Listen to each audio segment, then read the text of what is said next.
when you love someone, you love them not only despite their fragility, but also because of it. They wouldn't be who they were if they weren't fragile and limited in their particular way. When you have a sick kid, it's like, oh my God, how can the world be constituted so that a child can unfairly suffer in this manner? You can't have them being vulnerable and cute and interesting and small and needing care, but striving to develop and grow, without them also being prone to pain and destruction and vulnerability. Yeah. And then what do? You teach them to be strong. That's what you do. You don't get rid of the vulnerability. You teach them to be strong. You don't protect your children. In fact, you do the opposite. You expose them to the world as much as you possibly can, and you make them strong. That's the best antidote to their vulnerability.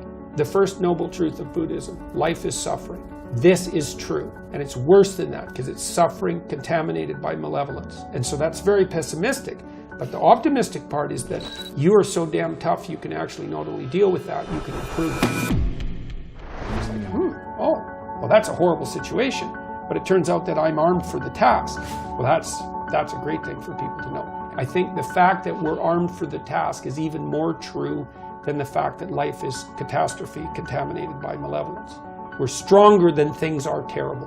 And I do believe it's the case because I've watched people do very difficult things, like people who work in palliative care wards.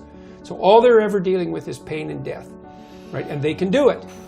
They get up in the morning, they go to work, and they take care of those people. They lose people on a weekly basis, and yet they can do it.